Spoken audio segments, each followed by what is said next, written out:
Rain fell softly on the glowing city street. A black sedan pulled up before a five-star hotel. The young driver stepped out, opening the door. "Good evening. I'm your driver for the next 3 days." From the shadows, a woman emerged, beautiful, composed, but her eyes carried exhaustion. She looked at him coldly. "I don't like people who talk too much." He simply smiled. "Then I'll just listen." Nobody knew that this $950 job would change everything. Before we begin, let me know where in the world you're watching this from. I'd really love to know that. Now let's start our story together. Liam Carter was 31 years old, a single father whose days began before sunrise and ended long after his 7-year-old daughter Ella had fallen asleep. Life had taught him to accept whatever work came his way, from repairing cars in cramped garages to delivering packages through traffic that tested his patience, from loading trucks at warehouses to driving private clients when the opportunity arose. His wife had passed 3 years ago, leaving him with a daughter who still sometimes called out for her mother in the middle of the night, and debts from medical bills that felt like mountains he would spend his entire life climbing. But Liam had made peace with struggle, had learned to find small joys in Ella's laughter, and satisfaction in knowing that every dollar he earned went toward keeping her safe, fed, and loved. The call from the driving service had come on a Tuesday afternoon while he was fixing a neighbor's broken fence for $20 in lunch.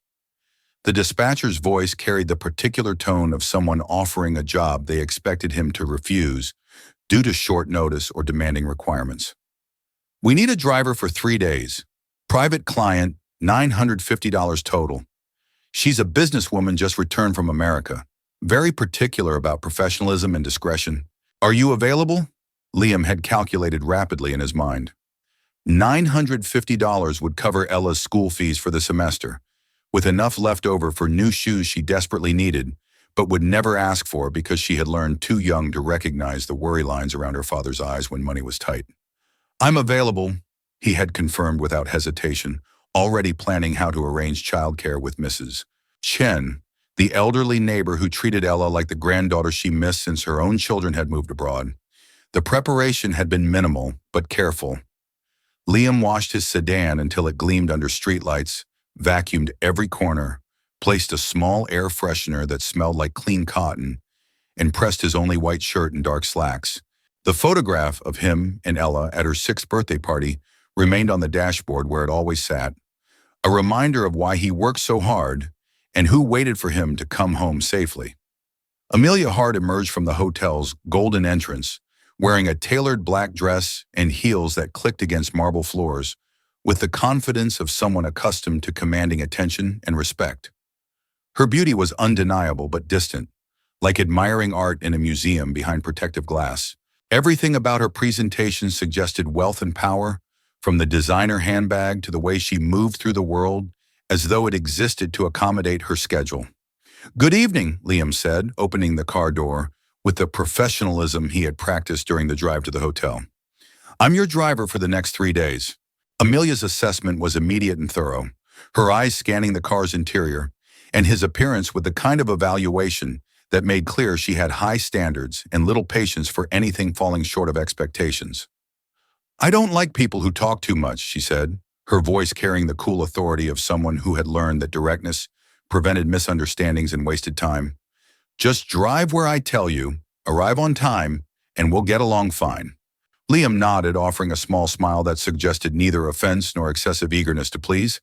"Then I'll just listen."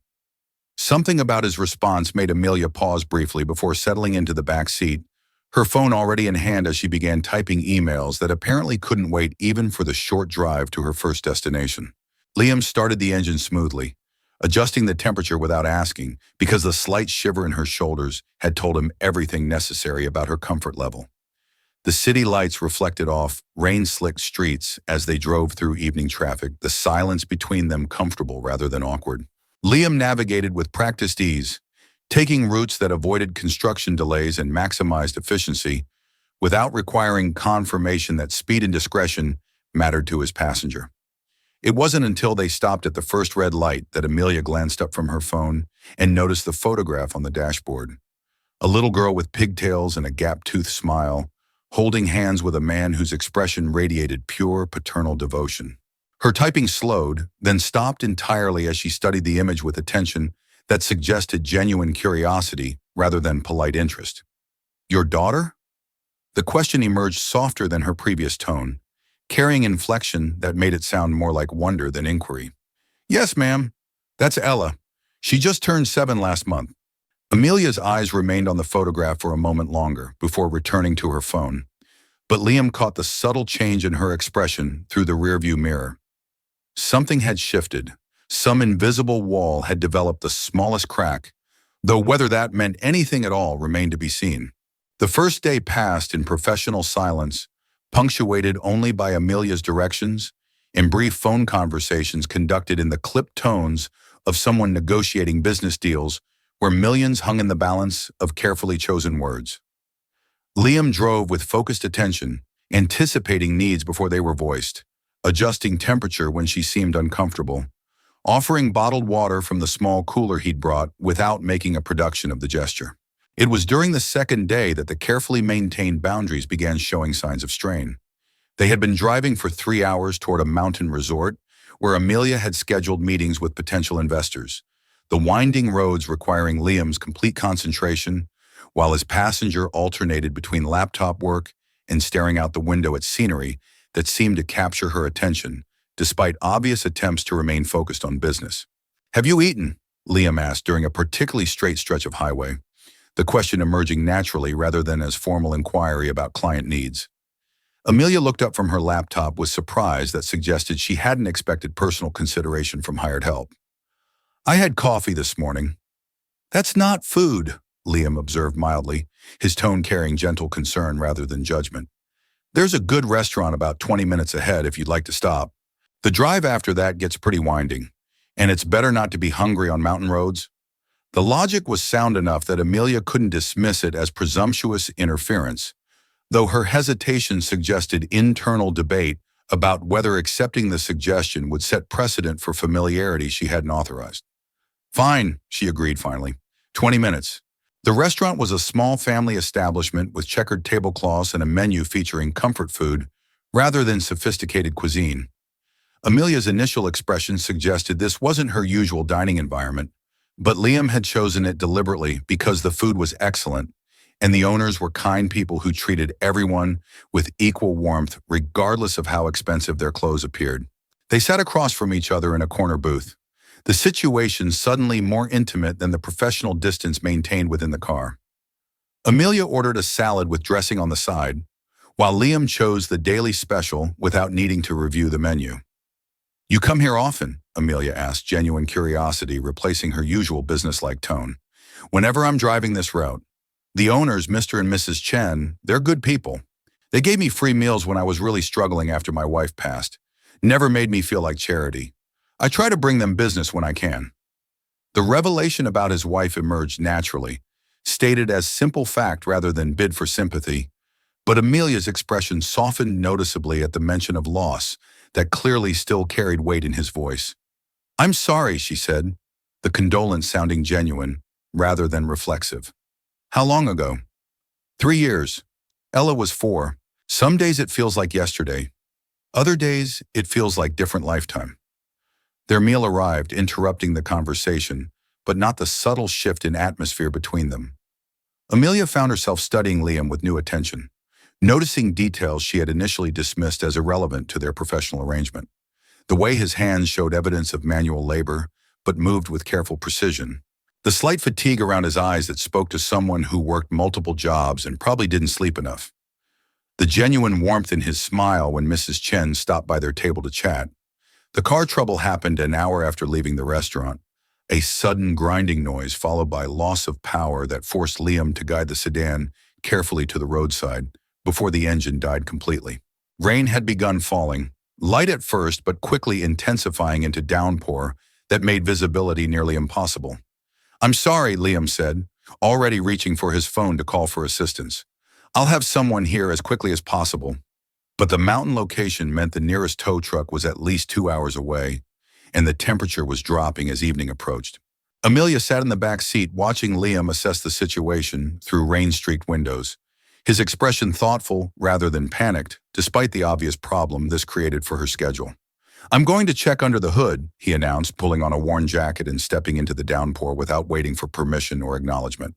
Amelia watched through the windshield as Liam opened the hood and bent over the engine, rain soaking through his jacket within seconds while his hands worked with practiced efficiency despite difficult conditions. When he finally returned to the car 20 minutes later, he was drenched and covered in grease but carrying a small piece of broken belt. "Timing belt snapped. I can patch it temporarily, get us to the resort, but it'll take about an hour of work in this rain." "You don't have to do that," Amelia said, though her voice lacked conviction because they both knew the alternative was sitting in a disabled car on a mountain road in the rain. "It's my job to get you where you need to go," Liam replied simply, already pulling tools from the trunk. Amelia watched him work through the rain, his movements efficient despite mud and water, making everything more difficult. He never complained, never cursed the weather or the broken part or the unfairness of circumstances. He simply did what needed to be done with quiet competence that spoke to character developed through years of handling whatever life threw at him. By the time Liam finished the repair and they reached the resort, it was well past midnight. He was exhausted, filthy, and should have been frustrated at the delay that had made his day so much longer than planned. Instead, when Amelia thanked him with uncharacteristic warmth in her voice, he simply smiled and said, "Just doing my job, ma'am. Get some rest. Tomorrow's another day." That night, alone in her luxury suite, Amelia found herself unable to stop thinking about the man who had spent an hour in the rain fixing a car without complaint, who spoke about his daughter with such obvious love, who treated kindly restaurant owners with the same respect he showed wealthy clients. She had spent years surrounded by people who valued her only for what she could provide, whether business opportunities or social connections or financial advantage. Liam Carter seemed to value things that had nothing to do with money or status, and that realization kept her awake long into the night. If you've ever met a stranger who made you see the world differently, do you believe that's destiny? Share your thoughts below. The third day began with an awkwardness that hadn't existed before, as though both Liam and Amelia were aware that something had shifted between them, but neither knew quite how to acknowledge or navigate this new dynamic. The professional boundaries that had defined their interaction now felt like glass walls, transparent but still present, preventing the kind of genuine connection that seemed to want to develop despite all logical reasons why it shouldn't. Amelia found herself watching Liam more directly, rather than through the rearview mirror's safe distance. She noticed how he hummed softly to himself during particularly beautiful stretches of mountain scenery, how his expression relaxed when he talked on the phone with Ella during their lunch break, how he treated every interaction with strangers with kindness that suggested genuine care rather than practiced politeness. "Tell me about Ella," Amelia said suddenly as they drove through afternoon sunshine that had replaced previous days' rain, the question emerging before she could second-guess whether it was appropriate. Liam's face brightened immediately, the transformation so complete that Amelia caught her breath at seeing how love could reshape someone's entire demeanor. "She's everything," he said simply. "Smart as a whip, funny in ways that surprise me, incredibly resilient considering what she's been through. She wants to be a veterinarian when she grows up because she thinks animals deserve people who understand their pain. That's remarkably empathetic for a 7-year-old.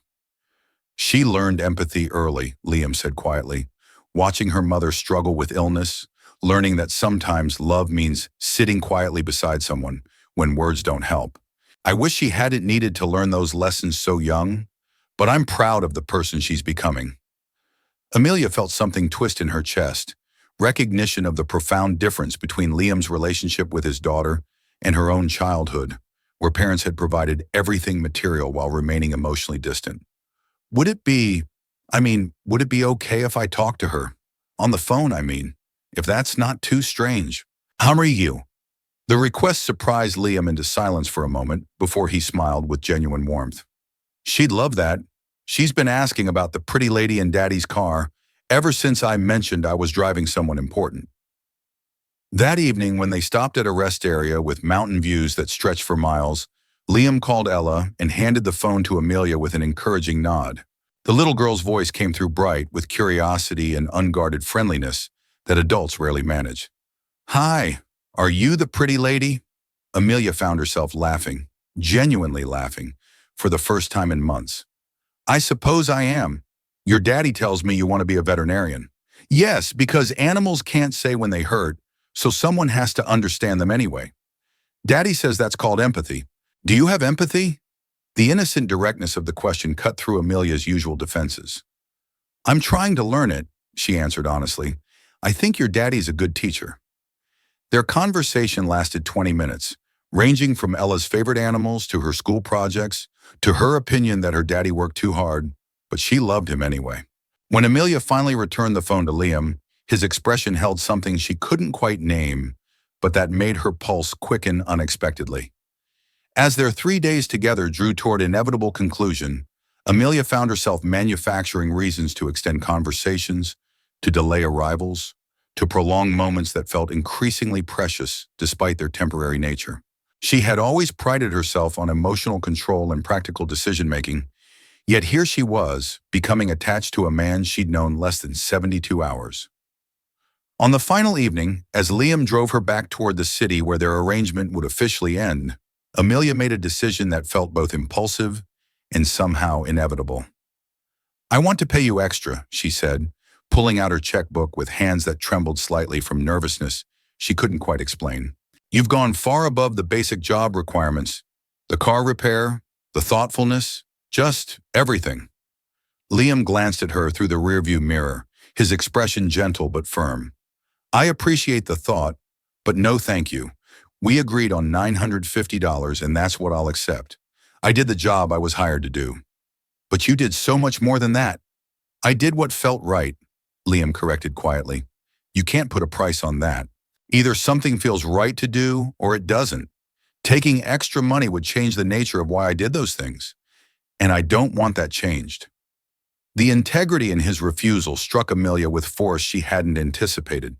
In her world, everything had a price. Every kindness came with expectation of reciprocation, every gesture calculated for maximum advantage. Liam's simple insistence on doing right things for their own sake represented a value system so foreign to her experience that she struggled to fully comprehend it. You're different from anyone I've ever met, Amelia said softly, the admission feeling vulnerable in ways that normally would have made her retreat behind professional distance. I'm just a guy trying to raise his daughter right and make it through each day without too much struggle, Liam replied, but his eyes in the mirror held warmth that suggested he understood the weight of what she was really saying. When they finally reached the hotel where their arrangement had begun 3 days earlier, the ending felt abrupt despite having known it was coming. Amelia gathered her belongings slowly, manufacturing small delays that Liam seemed to recognize, but kindly didn't acknowledge. Thank you, she said finally, standing beside the car in the golden evening light. For everything. It was my pleasure, Liam replied, and the sincerity in his voice made clear this wasn't polite formula, but genuine truth. Amelia walked toward the hotel entrance, then stopped and turned back. Liam was still there, watching to ensure she entered safely, his expression carrying something that might have been regret or might have been wistfulness about endings that felt wrong despite being necessary. Their eyes met across the distance, and in that moment, something unspoken passed between them. Acknowledgement of connection that defied logic and timing and every practical reason why it shouldn't exist. Then Amelia turned and walked inside, leaving Liam standing beside his sedan in the fading light, both of them carrying the weight of something that felt unfinished. If you believe that real feelings don't start with money or status, but with genuine sincerity, subscribe to Solo Parent Stories for more stories that touch your heart. 1 week passed with Amelia throwing herself into work with intensity that bordered on desperation, as though staying busy enough might crowd out thoughts of a driver whose kindness had disrupted her carefully ordered life. Business meetings filled her days. Social obligations consumed her evenings. Yet her mind kept drifting to conversations in a sedan, driving through mountain roads, to a little girl's voice over the phone, to hands covered in grease from fixing a car in the rain. Her assistant noticed the distraction, the way Amelia would pause mid-sentence and stare out windows with expression that suggested her thoughts were miles away. Colleagues commented that the usually sharp-focused CEO seemed somehow softer, though whether this represented positive development or concerning weakness remained unclear. The decision to visit Liam's neighborhood happened impulsively on a Saturday afternoon when Amelia found herself unable to concentrate on the reports covering her desk. She had his address from the driving company's contract paperwork, information she told herself she would never actually use because crossing that boundary would transform their professional interaction into something far more complicated. Yet here she was, pulling up to a modest apartment building in a working-class area where children played in the courtyard and laundry hung from balconies. The contrast with her own sterile, luxury high-rise, almost painful in its demonstration of different realities they inhabited. Liam answered the door with surprise that transformed quickly into wariness, though his natural courtesy prevented outright suspicion about why a wealthy client had appeared uninvited at his home. "Ms. Hart, I wasn't expecting. Is everything all right?" "I brought something for Ella," Amelia said, holding up a carefully wrapped package with more nervousness than she'd felt negotiating million-dollar deals. "If that's okay, I know this is probably strange, me showing up like this." Ella appeared behind her father, eyes widening with recognition and delight. "It's the pretty lady! Daddy, it's her!" The genuine excitement in the little girl's voice seemed to ease some of Liam's tension as he stepped aside to let Amelia enter their small apartment. The space was spotlessly clean, but clearly contained an entire family's life in an area smaller than Amelia's walk-in closet. Children's drawings decorated the refrigerator, library books were stacked neatly on a second-hand coffee table, and everywhere spoke of love compensating for what money couldn't provide. Ella tore into the package with enthusiasm that made Amelia's heart squeeze, revealing an expensive veterinary playset that Amelia had spent an embarrassing amount of time selecting. The little girl's shriek of joy suggested the effort had been worthwhile. "This is too much," Liam said quietly while Ella immediately began arranging plastic animals with serious concentration. "You didn't need to do this." "I wanted to," Amelia replied, watching the little girl play with intensity that suggested she understood something important had just been given, even if she couldn't articulate exactly what. The afternoon stretched unexpectedly into evening as Ella insisted Amelia join them for dinner, which consisted of spaghetti and salad prepared with more care than expense. Watching Liam move around the tiny kitchen, his easy affection with his daughter, the way they worked as team born from years of figuring things out together, made Amelia's throat tight with emotions she couldn't quite name. After Ella had been tucked into bed with lengthy negotiations about one more story and promises about tomorrow's activities, Liam and Amelia found themselves on the small balcony overlooking the courtyard, where evening sounds of neighborhood life drifted up through warm air. "I've been thinking about you," Amelia said, the words emerging before courage could fail her. "A lot. More than I should, probably. More than makes sense given we barely know each other and live in completely different worlds." Liam leaned against the railing, his expression unreadable in the dim light. "I've been thinking about you too," he admitted quietly, "but I have to be careful, Miss Hart. Not just for myself, but for Ella. I can't bring someone into our lives who might leave when reality doesn't match whatever fantasy made them think they wanted this." Anikar. The gentle rejection stung despite its obvious wisdom, but Amelia pressed forward. "You think I'm here on some kind of whim? That I drove across the city to your neighborhood for entertainment?" "I think you're used to getting what you want," Liam said, not unkindly. "And right now, maybe you want something different from your usual life. But wanting something temporarily isn't the same as being willing to actually be part of it permanently." In Malikorim. "You don't know what I want," Amelia said, her voice rising slightly before she caught herself and softened her tone. "You don't know anything about my life or what I've been missing or what I felt during those 3 days we spent together." "Then tell me," Liam challenged gently.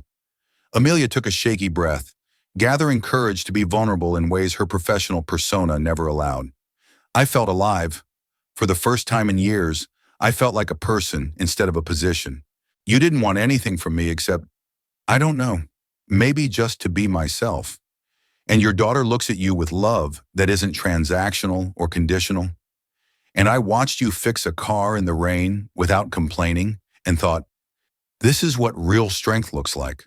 Not boardroom negotiations or business deals, but just doing what needs to be done because it's right." Her voice broke slightly on the last words. "I think I'm falling for you," she whispered. And I know that's insane given the timing and circumstances, but I needed you to know. Liam stood silent for a long moment, his expression cycling through surprise and something that might have been fear, and finally settling on something softer, warmer, that made Amelia's heart pound with hope. I can't promise you easy, he said finally. I can't promise you glamorous or exciting or anything like the life you're used to. What I can promise is honesty, loyalty, someone who will see you as a person rather than a status symbol. If that's enough, then maybe we can figure out the rest. It was the most tentative declaration Amelia had ever received, and somehow it meant more than any grand romantic gesture could have conveyed. 6 months later, the changes in Amelia's life would have seemed impossible to her former self. She had stepped back from daily operations of her company, promoting loyal executives into positions that let her work remotely 3 days a week. The penthouse apartment had been sold, replaced by a comfortable house in a neighborhood where Ella could walk to school and Amelia could actually know her neighbors' names. Liam had accepted her offer to become operations manager for her transportation division, a position that utilized his skills while providing stability and schedule flexibility for parenting. The $950 job that had brought them together had transformed into something neither could have anticipated. But the biggest changes weren't professional or financial. They were the small moments that filled their days with warmth. Ella teaching Amelia how to braid hair, the three of them cooking dinner together in a kitchen that felt too small but somehow perfect. Saturday mornings at the farmer's market, where Ella insisted on selecting fresh flowers for their dining table. One evening, as they sat on the porch watching sunset paint the sky in shades of amber and rose, Ella snuggled between them with books she wanted read aloud. Amelia felt something she'd never experienced in her previous life of luxury and status. Complete peace. "Daddy," Ella said thoughtfully as the story concluded, "is Amelia going to be my real mom now?" Liam and Amelia exchanged glances over the little girl's head, smiles that communicated entire conversations without words. "Would you like that?" Amelia asked gently, though her heart was racing with the weight of this moment. "Yes," Ella declared with 7-year-old certainty. "You make Daddy smile all the time now. And you're teaching me about business stuff, and you let me pick out my own clothes even when they don't match. And you sing in the car even though you can't really sing very good." Liam's laugh carried pure joy. "Well, when you put it like that," Amelia pulled both of them close, feeling tears of happiness prick her eyes. "I would be honored to be your mom," she whispered to Ella, "if you'll teach me how to do it right." "It's easy," Ella said confidently. "You just love people and make them feel safe. You're already pretty good at it." As darkness fell and they moved inside to the warmth of their home, Amelia reflected on the journey from that rainy night when she'd hired a driver for $950, never imagining he would teach her what real wealth actually meant. It wasn't in bank accounts or business deals or luxury apartments with city views. It was in this. In love given freely, in family built from choice and commitment, in the profound richness of being valued for who you were rather than what you could provide. A $950 job had seemed temporary, just another transaction in a life full of them. Instead, it had become the beginning of everything that truly mattered. If you believe that sometimes the smallest opportunities open the door to the greatest happiness, subscribe to Solo Parent Stories for more stories that warm your heart.